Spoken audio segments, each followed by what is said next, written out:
Elektrika kasbi dunyodagi eng xavfli va mas'uliyat va fidokorlik talab qiladigan kasblardan bittasi hisoblanadi.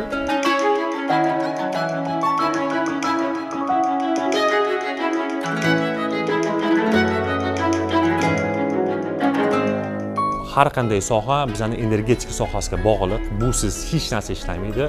Umuman hamma narsa to'xtab qolishi mumkin. Nura Group korxonasining asosiy vazifasi hozirda O'zbekiston Respublikasida elektr energetikani rivojlantirishga katta hissa qo'shish deb belgilaganmiz.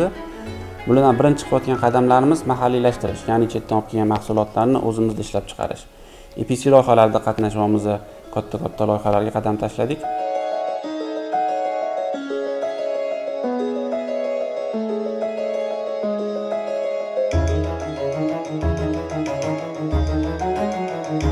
Fidokor bo'lmasa bu kasbni ishlash qiyin. Sababi mana oddiy misol, kunli sovida hozir avariyalar ko'payadi. Tasavvur qiling, tuman yarmisi svet o'chib qoldi.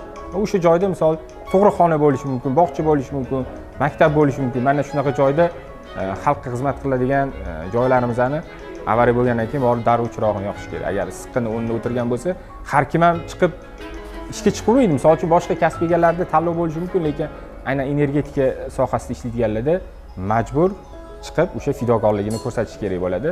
Energetika sohasi hozir O'zbekistonda eng jadal rivojlanayotgan sohalardan biri bo'ladi va shuni ichida biz ham bo'lganimizdan juda ham xursandmiz. Shuni ishtirokida biz ham shu narsani hissamizni qo'shayotganimiz uchun men juda ham baxtliman. O'zimizdagi o'sib kelayotgan mutaxassislar bor. O'shalarga seminarlar o'tkazamiz, ularni chet elga ko'rgazmalarga, har xil nufuzli korxonalarga olib borib malaka oshirishga yordam beramiz.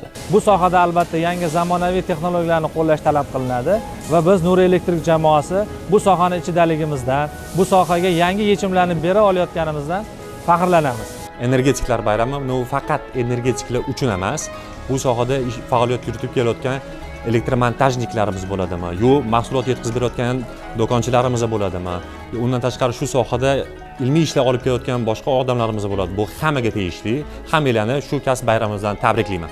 Mana shu fidoyi insonlarimizni, energetik akalarimizni chin dildan tabriklab qolamiz va Nura Group tarafdan qo'ldan kelgan yordam va harakatlarni birgalikda amalga oshirib, O'zbekiston rivojlanishiga hissa qo'shamiz.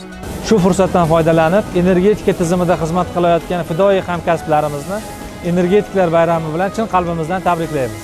Barcha hamkasblarimni energetiklar kuni bilan muborakbod etaman, qutlayman va shunaqa yaxshi niyatlarim borki, o'zimizni yo'nalishda yanada ko'proq yangiliklar qilib, xalqimizning ishonchini ko'proq qozonish hammamizga nasib qilsin. Assalomu alaykum.